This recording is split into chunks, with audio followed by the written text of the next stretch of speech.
स्वागत है हमारे टीजीडी क्लासेस यूट्यूब चैनल में। गोविंदा सर आप सबका बहुत बहुत स्वागत करता हूं।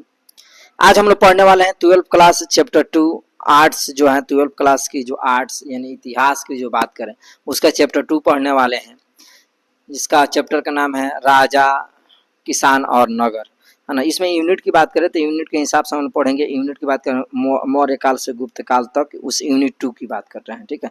चलो उसके ऑब्जेक्टिव की बात करें। आपको सीरीज वाइज, आपको चैप्टर वाइज जो क्वेश्चन आपको पढ़ाने वाले हैं, है ना, आपके एग्जाम के लिए काफी फायदेमंद होने वाला है, ठीक है। तो इसीलिए मैं आपसे ये बताना चाहूंगा कि वो आप लोग जो है ना, अपने बढ़िया तरीके से नोट्स बनाए और किसी भी प्रकार के जो है आप इधर उधर बातों पर इस तरह से आप ध्यान ना दें, अपना बढ़िया तरीके से नोट्स पर ध्यान दें और खूब मन से पढ़ाई करें। आपके रिजल्ट काफी बेहतर आने वाले हैं।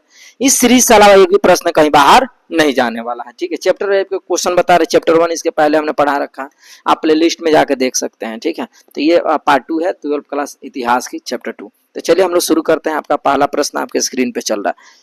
क्षेमेंद्र की रचना कौन सी है? क्षेमेंद्र की रचना किनके द्वारा की गई है? तो याद रखिए, आपको बता दे रहे हैं। पहला मुद्राक्षस नहीं, दूसरा अष्टास्त्र नहीं, बृहत और मंजारी, बृहत कथा मंजारी के द्वारा की गई है, ठीक है। ऑप्शन नंबर सी बिल्कुल सही जवाब है। चलिए अगला सवाल पढ़ते हैं। इंडिका किसकी रचना है? इंडिका किसकी है? इंडिका की जो बात कर रहे हैं ये किसकी रचना है? तो पहला ऑप्शन चाणक्य, दूसरा मेगास्थनी, तीसरा हर्षवर्धन, चौथा कालिदास। तो दूसरा ऑप्शन नंबर बी बिल्कुल सही है, मेगास्थनी। वही मेगास्थनी की बात कर रहे हैं जो कि चंद्रगुप्त मौर्य को दहेज में मिले थे, मेगास्थनी, ठीक है। इंडिका किताब लिखे थे, याद रखिएगा। चलिए अगला प्रश्न पढ़ते हैं, आपके स्क्रीन पे चल रहा है। सवाल नंबर 3 की बात करें। किस गुप्त शासक को लिच्छवी दोहित्र कहा जाता है? किस लिच्छवी शासक को किस गुप्त शासक को लिच्छवी दोहित्र कहा जाता है? तो ऑप्शन नंबर समुद्रगुप्त, दूसरा चंद्रगुप्त, तीसरा कुमारगुप्त, चौथा स्कंदगुप्त। पहला नंबर ऑप्शन बिल्कुल सही जवाब है। पहला नंबर ऑप्शन बिल्कुल सही जवाब है, ठीक है। चलिए अगला प्रश्न पढ़ते हैं। गुप्त काल में हस्ती सेना का प्रधान को क्या कहते थे? गुप्त काल में हस्ती सेना का प्रधान को क्या कहते थे? तो चलिए आपका ऑप्शन की बात करें तो पहला ऑप्शन महासंधि विग्रही के नहीं, महापशुपति के नहीं, है ना, महापीलुपति, यस बिल्कुल सी नंबर बिल्कुल सही जवाब है आपका ऑप्शन, ठीक है। चलिए अगला प्रश्न आपके स्क्रीन पे चल रहा है।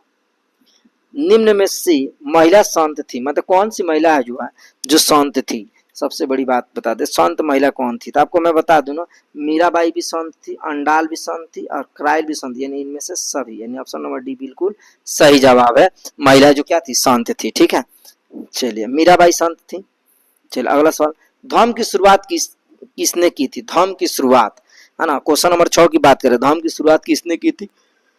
चलिए आपका ऑप्शन नंबर पहला नंबर चंद्रगुप्त मौर्य नहीं, इन्होंने नहीं किया। चंद्रगुप्त विक्रमादित्य नहीं, अशोक, यस अशोक के द्वारा धर्म की शुरुआत की गई थी। अशोक जब धर्म की शुरुआत किया था ना, क्योंकि वो बौद्ध धर्म मान लिया था ना, इसीलिए वो धर्म की शुरुआत किया था, ठीक है। अपने से बड़ों का आदर करना, सभी जाति धर्म को मान सम्मान करना है, ठीक है।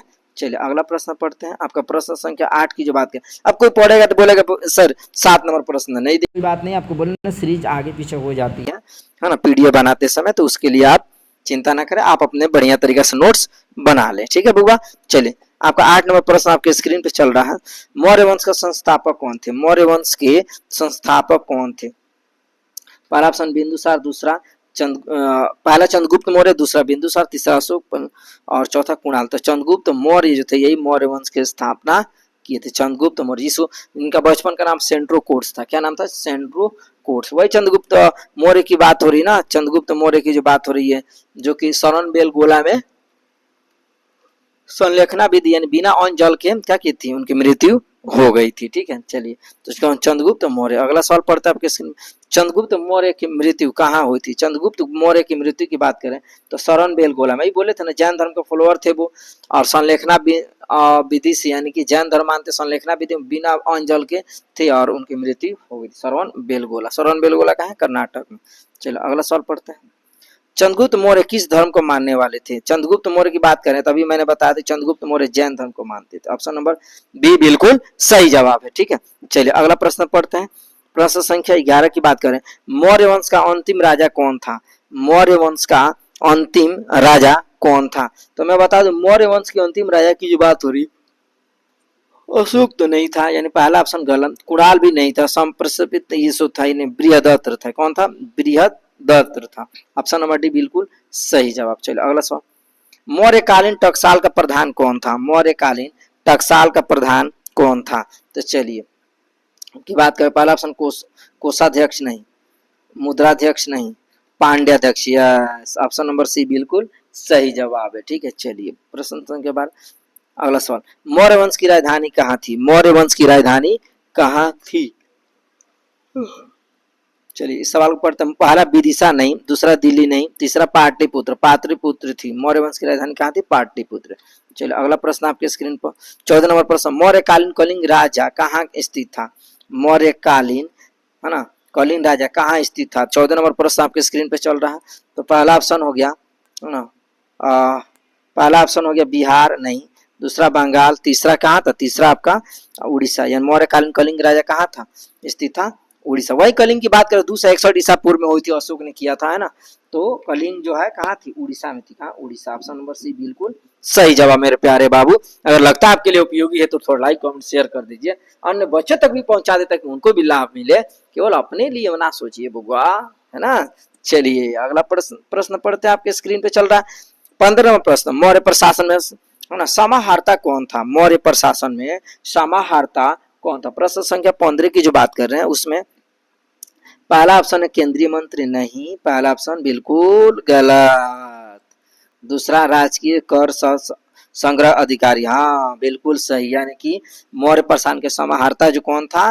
वो राजकीय कर संग्रह अधिकारी था। यानी ऑप्शन नंबर बी बिल्कुल सही जवाब है। चलिए अगला सवाल पढ़ते हैं, प्रश्न संख्या 16, मौर्य काल में ब्रादेव क्या थे? मौर्य काल में ब्रादेव क्या थे? चलिए ब्रादेव क्या थे, तब आपको बात करें, पशुदान नहीं, धन दान नहीं, भूमि दान। ब्रादेव किसको कहते थे? भूमि दान को कहा, भूमि दान को कहा जाता था। प्रश्न संख्या 16। चलिए अगला सवाल पढ़ते हैं आपके, अशोक का व्यक्तिगत धर्म क्या था? अशोक का व्यक्तिगत धर्म क्या था? तब मैं बताया ना, अशोक ने बौद्ध धर्म मान लिया था। किससे? उपगुप्त से शिक्षा लिया था। किससे बउआ? उपगुप्त से। कभी कभी पूछता है कि अशोक किससे शिक्षा लेके बौद्ध धर्म माने थे? उपगुप्त से उन्होंने शिक्षा लिया था। ठीक है, किससे प्रभावित होकर? तो निगृत से। किसे? तो निगृत एक व्यक्ति थे, उनसे ये प्रभावित हो गए थे और उनसे इन्होंने प्रभावित होकर निगृत के पास गए, सॉरी उपगुप्त के पास, और उन्होंने इनको शिक्षा दी थी। चलिए अगला प्रश्न पढ़ते हैं, आपके स्क्रीन पे चल रहा प्रश्न संख्या 18 की जो बात कर रही है इसको ध्यान से देखेंगे। ठीक है मेरे प्यारे बाबू, अशोक ने महेंद्र और संघमित्रा को धर्म प्रचार के लिए किस देश में भेजा? अशोक ने महेंद्र और संघमित्रा को धर्म प्रचार के लिए मतलब किस देश में भेजा था? तो धर्म प्रचार के लिए जो बताया, अशोक का एक पुत्र महेंद्र, एक लड़की थी संघमित्रा, जिसको बौद्ध धर्म के प्रचार के लिए आपको बता दें तो सिंहल द्वीप यानी कि श्रीलंका में भेजे थे। सिंहल द्वीप जो थी वो कहाँ है? श्रीलंका में। याद रखिए कहाँ है बउआ? श्रीलंका में इन्होंने भेजा था कि जाओ बउआ वहां पर जाकर प्रचार करके आओ बौद्ध धर्म के। चले ऑप्शन नंबर डी बिल्कुल सही जवाब। अगला सवाल, अशोक किस वंश का शासक था? अशोक की बात करें किस वंश का शासक था? तो मौर्य वंश का। ऑप्शन नंबर बी बिल्कुल सही जवाब है। 19 नंबर सवाल। चलिए अगला सवाल, अशोक कौन से बौद्ध भिक्षु से प्रभाव में आकर बौद्ध धर्म को समर्थक बन गया था? अभी मैंने बोला ना कि अशोक जो है उपगुप्त से शिक्षा लिया था। किससे? ऑप्शन नंबर ए बिल्कुल सही, उपगुप्त से शिक्षा लेके बौद्ध धर्म को मान लिया था। चलिए अगला सवाल पढ़ते हैं, राजगिरी की नगर वधु का नाम क्या था? राजगिरी की नगर वधु का क्या नाम था? प्रश्न संख्या 21 की जो बात कर रहे हैं, पहला ऑप्शन माधवी नहीं, दूसरा अम्बपाली नहीं, तीसरा है ना तिरछिता नहीं, चौथा सालवती यानी कि चौथा डी यानी कि 21 का डी ऑप्शन बिल्कुल सही जवाब। चलिए अगला सवाल, किसने लिखा वास्तविक सुकर्म वह है जिससे प्रजा सुखी तथा प्रसन्न है? किसने लिखा वास्तविक सुकर्म वह है जिससे प्रजा सुखी तथा प्रसन्न है? 22 नंबर सवाल आपकी स्क्रीन पर चल रहा है, उसकी बात कर रहे हैं। पहला मेगास्थनी नहीं, बिल्कुल गलत। चंद्रगुप्त मौर्य नहीं, बिंदुसार नहीं, कौटिल्य के द्वारा लिखे। ऑप्शन नंबर डी बिल्कुल सही जवाब है, 22 का डी। ठीक है 22 का डी नंबर। चलिए अगला सवाल पढ़ते हैं, चंद्रगुप्त मौर्य के काल में कलिंग की राजधानी कहाँ थी? चंद्रगुप्त मौर्य काल जो था उस समय कलिंग की राजधानी कहाँ थी? तो मैं आपको बता दूं ना, तोसली। का नाम था? तोसली, तोसाली नहीं, तोसली। ऑप्शन नंबर सी बिल्कुल सही जवाब, तोसली होगा, तोसली। ठीक है तोसली याद रखिएगा। ठीक है तौसली मत भूल दीजिएगा। चलिए अगला सवाल, आर्यभट्ट कहाँ का वासी था? आर्यभट्ट जो था वो कहाँ का वासी था? 24 नंबर आपके सामने स्क्रीन पे जो चल रहा था, आर्यभट्ट अपने पटना के थे भैया, बिहार के थे, पटना। ऑप्शन नंबर डी बिल्कुल सही जवाब। चलिए अगला सवाल, द्वितीय नगरीकरण के नगरों को क्या कहा जाता है? द्वितीय नगरीकरण के नगरों क्या कहा? 25 की बात करें, लौ युगिन कहते हैं। ऑप्शन नंबर सी बिल्कुल सही है, नौ युगिन नगर कहते हैं। क्या कहते हैं? लौ युगिन नगर। चलिए अगला सवाल, भारत का प्राचीनतम ज्ञात अभिलेख कौन सा है? भारत का प्राचीनतम ज्ञात अभिलेख कौन सा है? 26 नंबर सवाल की जो बात कर रहे हैं, इसकी बात करें तो आपको बता दें, पहला सारनाथ के अभिलेख नहीं, सारनाथ के अभिलेख नहीं था भैया, नहीं सारनाथ नहीं, ये बौद्ध धर्म वाला संबंध, गिरनार नहीं, बोगज कोई, हाँ बोगज कोई ना कोई आया था, बोगज कोई। ऑप्शन नंबर सी बिल्कुल सही जवाब। चलिए अगला सवाल, सवाल नंबर 27 की बात करें, इसको ध्यान से देखें, 27 की बात कर रहे हैं। मेगास्थनीज किस यूनानी शासक के राजदूत के रूप में पाटलिपुत्र आया था? है ना, कि मेगास्थन किस यूनानी शासक के राजदूत के रूप में आया था? तो सेलुकस निकेटर, किसके? Seleucus Nicator. इसी के साथ में तो मेगास्थनीज आया था। और सेलुकस निकेटर की बेटी कार्नेलिया से ही तो शादी हुई थी चंद्रगुप्त मौर्य, जो कि सेलुकस निकेटर ने क्या किया, अपने दहेज में क्या कर दिया था, मेगास्थनी को दे दिया था कि भैया जाओ अब वहां पे रहो, मेरी बेटी का थोड़ा देखभाल करते रहो, कि चंद्रगुप्त मौर्य ले गया है तो कोई पिटाई उटाई तो नहीं कर रहा है, उसे अच्छा से रखा है कि नहीं। उसीलिए तो मेगास्थनी जो इंडिका किताब लिखा था कि भैया यहाँ तो बिल्कुल ठीक ठाक है, कोई दिक्कत नहीं है। ठीक है, तो 27 का सी। चलिए अगला सवाल पढ़ते हैं, कलिंग कलिंग युद्ध का वर्णन किस अभिलेख में किया गया है? 28 नंबर सवाल की बात करें कलिंग युद्ध की, तो आपको मैं बता दूं कि कलिंग युद्ध का वर्णन की बात करें तो अशोक ने 14 शिलालेख जारी किए, जिसमें 13वां की बात की है कलिंग युद्ध 261 ईसा पूर्व में लड़ी गई थी। कितना? 261 ईसा पूर्व। ठीक है, याद रखिए मेरे प्यारे बाबू। ठीक है, चलिए अगला सवाल आपके स्क्रीन पे, चीनी यात्री फहियान किस शासक के काल में भारत आया था? चीनी यात्री जो फहियान जो था, किसके शासन काल में भारत आया था? 29 नंबर सवाल की बात करें तो चंद्रगुप्त मौर्य ने, विक्रमादित्य है, यस विक्रमादित्य के शासन काल में चीनी यात्री फहियान भारत आया था। ऑप्शन नंबर बी बिल्कुल सही जवाब। चलिए मेगास्थनीज, चलिए अगला सवाल आपके स्क्रीन में चला, मेगास्थनीज किस भारतीय शासक के दरबार में आया था? मेगास्थनीज किस भारतीय शासक के दरबार में आया था? तो बस चंद्रगुप्त मौर्य, सी दहेज में मिला था। चलिए अगला सवाल, किस अभिलेख में सती प्रथा का उल्लेख मिलता है? किस अभिलेख में सती प्रथा का उल्लेख मिलता है? तो एरन अभिलेख में ना सती प्रथा का अभिलेख मिलता है। ऑप्शन नंबर बी बिल्कुल सही जवाब है मेरे प्यारे बाबू। लगता है आपके लिए उपयोगी है तो थोड़ा लाइक कमेंट शेयर कर दीजिए, अपने दोस्तों तक पहुंचा दीजिए। वो एकदम लुंज पुंज हो जाते हैं आप लोग। चैप्टर वाइज मैंने वादा किया ना, चैप्टर वाइज आपको पढ़ाऊंगा, तो बिल्कुल चैप्टर वाइज आपको पढ़ाने वाला हूँ, चिंता ना करें। चलिए अगला सवाल आपको बता दे, 32 नंबर सवाल आपको मैं पढ़ा दे रहा हूँ। चलिए 32 नंबर की बात करें, बाणभट्ट की रचना कादम्बरी में किस शासन काल का वर्णन है? बाणभट्ट की रचना है ना कादम्बरी में किस शासन काल का वर्णन है? कादम्बरी।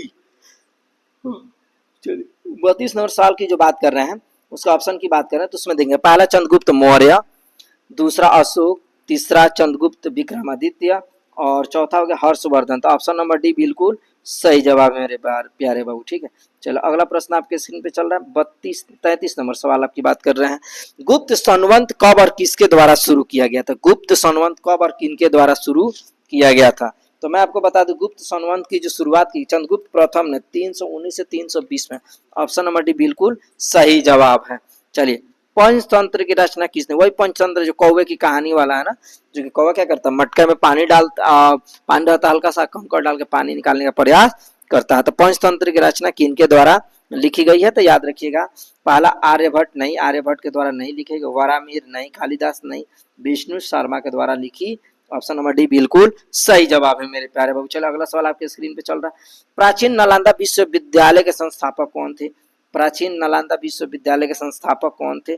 35 नंबर सवाल की जो बात करें उसमें ध्यान देंगे, पहला अशोक नहीं, दूसरा समुद्रगुप्त नहीं, तीसरा स्कंदगुप्त नहीं, कुमारगुप्त जो थे इनके द्वारा नालंदा विश्वविद्यालय की स्थापना की गई थी। ठीक है, चलिए सवाल नंबर आपको बता दें 36, भारतीय इतिहास का कौन सा काल स्वर्ण काल कहलाता है? भारतीय इतिहास कौन सा काल स्वर्ण काल कहलाता है? 36 नंबर की बात कर रहे हैं, तो गुप्त काल को ना स्वर्ण काल कहा जाता है। ऑप्शन नंबर बी बिल्कुल सही जवाब है, यानी कि गुप्त काल को स्वर्ण काल कहा जाता है। चलिए अगला प्रश्न आपके स्क्रीन पर, अर्थशास्त्र में कितने प्रकार के विवाहों का उल्लेख है? अर्थशास्त्र में कितने प्रकार के विवाहों का उल्लेख है? 37 नंबर सवाल की जो बात कर रहे हैं, तो मैं आपको बता दूं 8 प्रकार के। कितने बगुआ? 8 ऑप्शन नंबर सी बिल्कुल सही जवाब है, 8 प्रकार के। चलिए अगला सवाल पढ़ता है आपके स्क्रीन पे। अर्थशास्त्र की रचना कब हुई थी? अर्थशास्त्र की रचना कब हुई थी? 38 नंबर सवाल की जो बात कर रहे हैं। अर्थशास्त्र की रचना की बात है, पहला 6वीं शताब्दी नहीं, 5वीं शताब्दी नहीं, और 4वीं शताब्दी नहीं, 3री शताब्दी में हुई थी अर्थशास्त्र की रचना हुई थी। अर्थशास्त्र की रचना की बात करें तो वही आपका लिखे थे चाणक्य, कौटिल्य, विष्णुगुप्त जिसे कहते हैं। ठीक है, चलिए अगला सवाल। नालंदा विश्वविद्यालय के छात्र कौन थे? नालंदा विश्वविद्यालय के छात्र कौन थे? 39 नंबर सवाल की जो बात कर रहे हैं उसमें देखिएगा, है ना। तो देखिए नालंदा विश्वविद्यालय का फयान नहीं थे भैया, हंसांग हर्षवर्धन थे। हर्ष जो लिखा ना, इनका पूरा नाम है हर्षवर्धन। क्या नाम है? हर्षवर्धन। ये नालंदा विश्वविद्यालय में पढ़ाई किए थे। चलिए ठीक है, अगला सवाल ऑप्शन नंबर सी बिल्कुल सही जवाब। चलिए, किस गुप्त शासक को उसके सिक्कों पर बीड़ा बजाते हुए दिखाया गया है? किस गुप्त शासक को उसके सिक्कों पर बीड़ा बजाते हुए दिखाया गया है? 40 नंबर सवाल आपके स्क्रीन पे चल रहा है। तो समुद्रगुप्त, ये बड़ा संगीत प्रेमी था। ठीक है, समुद्रगुप्त संगीत प्रेमी था ये। ऑप्शन नंबर सी बिल्कुल सही जवाब। चलिए अगला सवाल 41 नंबर सवाल आपके स्क्रीन पे चल रहा है। उत्तरी पश्चिमी भारत से प्राप्त अशोक के अभिलेख में लिपि का प्रयोग किया गया है। उत्तरी पश्चिमी भारत से प्राप्त अशोक के अभिलेख में लिपि का प्रयोग किया गया है। 41 नंबर जो सवाल की जो बात कर रहे हैं, तो मैं आपको बता दूं ये जो है खरोष्टी लिपि, ऑप्शन नंबर ए बिल्कुल सही जवाब। खरोष्टी लिपि का प्रयोग किया गया है। चलिए अगला सवाल। अशोक के कुल कितने अभिलेख अभी तक प्राप्त हुए हैं? अशोक जो है 14 शिलालेख जारी किया था, तो उसमें कितने अभिलेख अभी तक प्राप्त हुई है? तो मैं आपको बता दूं अभिलेख की बात जो कर रहा हूं वो अभी तक 44 अभिलेख मिले हैं। कितना जी? 44, याद रखिएगा। ऑप्शन नंबर डी बिल्कुल सही जवाब है। ठीक है, याद रखिएगा। चलिए अगला सवाल पढ़ते हैं। अशोक द्वारा अशोक द्वारा प्रचारित बौद्ध धर्म कहाँ प्रचलित हुआ? अशोक द्वारा प्रचारित बौद्ध धर्म कहाँ प्रचलित हुआ? तो ऑप्शन नंबर की बात करते हैं। 43 नंबर जो सवाल है उसका ऑप्शन हो गया पहला सीरिया, दूसरा ब्रिटेन, तीसरा श्रीलंका। ऑप्शन नंबर सी बिल्कुल सही जवाब है। चलिए अगला सवाल। जीवक ने वैद्य की शिक्षा कहाँ से पाई? जीवक ने वैद्य की शिक्षा कहाँ से पाई? जीवक ने वैद्य की शिक्षा कहाँ से पाई? 44 नंबर जो सवाल आपके स्क्रीन पे चल रहा है वो कहाँ से पाई थी? तो तक्षशिला से। कहाँ से बउआ? तक्षशिला। वही जीवक की बात हो रही है कि ऑप्शन नंबर ए हो गया, वही जीवक की बात हो रही है जो कि बिंबिसार के इलाज के लिए गया था। चलिए अगला सवाल। जीवक कहाँ का रहने वाला था? 45 नंबर सवाल की बात करें तो जीवक कहाँ का रहने वाला था? तो देखिए तक्षशिला का तो नहीं था, बनारस पाटलिपुत्र कहीं राजगिरी का था। कहाँ का था? राजगिरी का था जीवक। चलिए अगला सवाल। जीवक की ख्याति किस रूप में थी? जीवक की ख्याति किस रूप में थी? तो चलिए ये बता देना, जीवक एक वैद्य था। क्या था बउआ? एक वैद्य था, वैद्य इलाज करता था। ऑप्शन नंबर सी बिल्कुल सही है, वैद्य के रूप में काम करता था। चलिए 47 नंबर सवाल आपके सामने चल रहा है। अंग राज्य आधुनिक बिहार के किस जिले में अवस्थित था? अंग राज्य आधुनिक बिहार के किस जिले में अवस्थित था? 47 नंबर की सवाल की जो बात कर रहे हैं उस पर ध्यान देंगे, है ना। पहला पटना नहीं, पटना नहीं भैया, पटना नहीं, नालंदा नहीं, वैशाली नहीं, भागलपुर। ऑप्शन नंबर डी बिल्कुल सही जवाब। चलिए अगला सवाल आपके। बिंबिसार का संबंध किससे था? बिंबिसार की बात करें संबंध किससे था, तो बिंबिसार का याद रखिएगा हर्यंक वंश से था। अब बिंदुसार पूछेगा ना, देखिए बउआ अक्सर बच्चे कंफ्यूज होते हैं। बिंदुसार पूछेगा ना, बिंदुसार, तो बिंदुसार पूछे तो बताइएगा मौर्य वंश। किससे जी? मौर्य वंश से संबंध। किससे? ये मौर्य वंश से संबंधित है। अब बिंबिसार तो हर्यंक वंश। बिंबिसार यानी हर्यंक वंश को पितृहंता वंश कहते हैं। क्यों? क्योंकि बिंबिसार का लड़का अजातशत्रु था ना, अपने गद्दी प्राप्त करने के लिए तो पिता बिंबिसार की हत्या कर दिया, और अजातशत्रु को उसका पिता उदयन जो था ना वो भी हत्या कर दिया। तो इसीलिए हर्यंक वंश को ना पितृहंता वंश भी कहा जाता है। चलिए अगला सवाल आपके स्क्रीन पे चल रहा है। जारा संघ का संबंध किस वंश से था? 49 नंबर सवाल आपके सामने चल रहा है। जारा संघ का संबंध किस वंश से था? 49 नंबर सवाल की जो बात कर रहे हैं उस पर ध्यान देंगे। ठीक है, पहला हर्यंक वंश नहीं, बृहदत्र वंश। हाँ, बृहदत्र वंश था। ऑप्शन नंबर सी बी बिल्कुल सही जवाब। 49 का बी बिल्कुल सही जवाब। चलिए अगला सवाल आपके स्क्रीन। तक्षशिला किस राज्य में स्थित था? तक्षशिला की जो बात करें तो किस राज्य में स्थित था? तो बस गंधार कला बड़ा फेमस है, गंधार राज्य में। ऑप्शन नंबर सी बिल्कुल सही जवाब। चलिए अगला सवाल। सेल्यूकस ने अपनी पुत्री का विवाह किस राजा से किया था? तो मैंने बोला था ना, सेल्यूकस लड़ाई करने आया था और अपनी बेटी चंद्रगुप्त मौर्य से विवाह कर दिया। उसके पास एक बहुत विद्वान व्यक्ति था मेगास्थन, उसको दहेज में देके चला गया। आज पाकिस्तान अफगानिस्तान सब भारत का हिस्सा है, हाँ समझ, सब दहेज में मिला। लेकिन सोचिए भारत वाले कितने हैं दानी के उल्लू को दे दिया ना, तो सब समझ रिश्ते में क्या लगेगा, समझ रहे ना। तो चलिए अगला सवाल पढ़ते हैं। धर्म विजय का उल्लेख अशोक के किस शिलालेख में है? धर्म विजय का उल्लेख अशोक के किस शिलालेख में है? धर्म की बात करें विजय का, यानी 52 नंबर सवाल जो आपके स्क्रीन पे चल रहा है उसकी बात कर रहे हैं। तो देखिए बबू आपको बता दे रहे 13वें शिलालेख में बात हुई है, क्योंकि 13वें में तो आपका कलिंग का युद्ध हुआ है, कलिंग का युद्ध हुआ 13वें में 261 ईसा पूर्व में, तो उसकी बात हुई। चलिए अगला सवाल। कालिदास किसके समकालीन थे? कालिदास जो थे किसके समकालीन थे? 53 नंबर सवाल की जो बात करें किसके समकालीन थे? तो चंद्रगुप्त द्वितीय के थे। ऑप्शन नंबर सी, चंद्रगुप्त द्वितीय के समकालीन थे। चलिए अगला सवाल पढ़ते हैं। भारत का नेपोलियन किस शासक को कहा जाता है? भारत का नेपोलियन किस शासक कहा जाता है? अशोक को नहीं, नहीं अशोक को नहीं कहा जाता है, अकबर को नहीं, चंद्रगुप्त मौर्य को। कौन सा? समुद्रगुप्त को, यानी कि ऑप्शन नंबर बी बिल्कुल सही जवाब। अगला सवाल। मगध की राजधानी कहाँ थी? 55 नंबर सवाल की बात करें तो मगध की राजधानी कहाँ थी? तो मगध की राजधानी पाटलिपुत्र नहीं, वैशाली नहीं, गया नहीं, राजगिरी थी। मगध की राजधानी राजगिरी, ऑप्शन नंबर बी बिल्कुल सही जवाब। चलो अगला सवाल। मगध का प्राचीनतम राजवंश कौन था? मगध का प्राचीनतम राजवंश कौन था? 56 नंबर सवाल जो आपके स्क्रीन पे चला उसकी बात कर रहे हैं, है ना। उसका ऑप्शन मगध का प्राचीनतम राजवंश हर्यंक वंश, यही पहला वंश था। ऑप्शन नंबर सी बिल्कुल सही जवाब है, हर्यंक वंश। ठीक है, चलिए अगला सवाल। पाटलिपुत्र को किस राजा ने सर्वप्रथम अपनी राजधानी बनाई थी? चलिए पाटलिपुत्र को किस राजा ने सबसे पहले अपनी राजधानी बनाई थी? तो देखिए पाटलिपुत्र को राजधानी बनाने वाला व्यक्ति जो था बिंबिसार नहीं था, क्योंकि इसका देखो कितना बढ़िया लाइन है से, बिंबिसार का लड़का अजातशत्रु, अजातशत्रु का लड़का उदयन। तो देखिए अजातशत्रु मारेगा बिंबिसार को, भाला ले खत्म, जिसके वजह से यह पितृहंता वंश हो जाएगा, पितृहंता वंश। ठीक है, कौन कौन पितृहंता वंश हो जाएगा? तो याद रखिए हर्यंक वंश। कौन सा? हर्यंक वंश। ठीक है, हर्यंक वंश पितृहंता वंश हो जाएगा। ठीक है, तो उदयन के लड़का का क्या नाम है? अजातशत्रु के लड़का उदयन, यानी कि किसने राजधानी अपना बनाया था? उदयन ने बनाया था। ये देखिए कितना बढ़िया है। अजातशत्रु किसको मारा? बिंबिसार को। अजातशत्रु को किसने मारा? उदयन ने। उदयन के लड़का नागदशक, कौन साल में बियाह हो गया, नहीं तो वो भी उसको मार देता। चलिए अगला सवाल पढ़ते हैं। पाटलिपुत्र नगर की स्थापना उदयन ने किस नदी के संगम पर की थी? पाटलिपुत्र की जो बात करें किस नदी के संगम पर की थी, यानी पटना की जो स्थापना हुई है किस नदी की संगम पर हुई है? तो मैं आपको बता दूं गंगा भी है, सोन भी है, पुनपुन है, यानी इनमें से सभी। ऑप्शन नंबर डी बिल्कुल सही जवाब है। ठीक है, याद रखिएगा।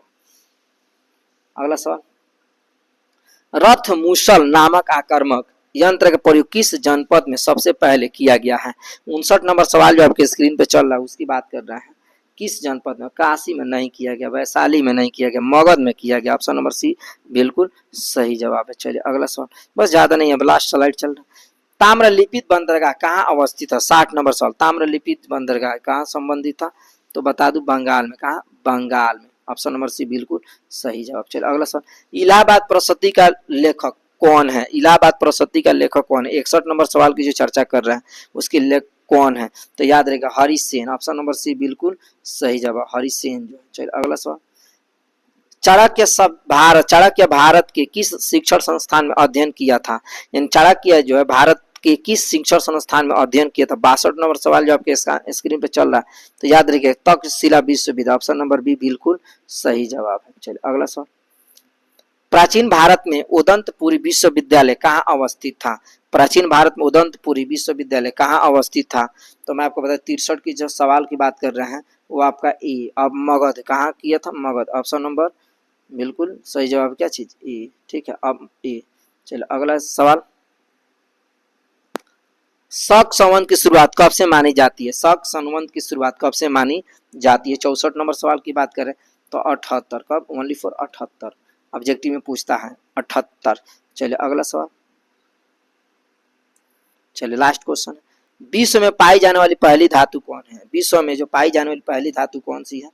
तो लोहा नहीं मिला था, तांबा नहीं मिला, टीन नहीं मिला था, चांदी मिला था। ऑप्शन नंबर डी बिल्कुल सही जवाब। इस प्रकार से मैंने आपका चैप्टर नंबर 2 का बिल्कुल पूरा सीरीज वाइज ऑब्जेक्टिव क्लियर कराया है ना। उम्मीद करते हैं कि आप लोग के लिए बेहतर समझ में आया होगा, और जब समझ में आया तब बबुआ आप लाइक कमेंट शेयर कर दीजिए और चैनल को ढेर सारा सपोर्ट कीजिए, ताकि चैनल का भी कुछ भला हो सके, क्योंकि आप लोग के लिए मैं इतना मेहनत कर रहा हूँ और अच्छी अच्छी वीडियो भी मैं ला रहा हूँ। अब चैप्टर का मैं ऑब्जेक्टिव क्लियर करा दूंगा, ठीक है। एक भी चैप्टर छूटने वाला नहीं है, एक भी बुक का कोई भी चैप्टर, चाहे आपका हिस्ट्री है या पॉलिटी है या इकोनॉमिक्स है या होम साइंस है या साइकोलॉजी है, ज्योग्राफी है, सोशोलॉजी है, सभी सब्जेक्ट का, हिंदी इंग्लिश सभी सब्जेक्ट का चैप्टर हम क्लियर करा देंगे, ताकि आपको किसी भी प्रकार के ऑब्जेक्टिव के लिए भटकना ना पड़े। आप विश्वास करिए, भरोसा रखिए हमारे टीजीडी क्लासेस यानी टॉप 10 क्लासेस पे, ठीक है। तो चलिए विदा लेते हैं आपसे और मिलते हैं नेक्स्ट वीडियो में, ठीक है। तब तक के लिए बाय बाय, जय हिंद, जय भारत।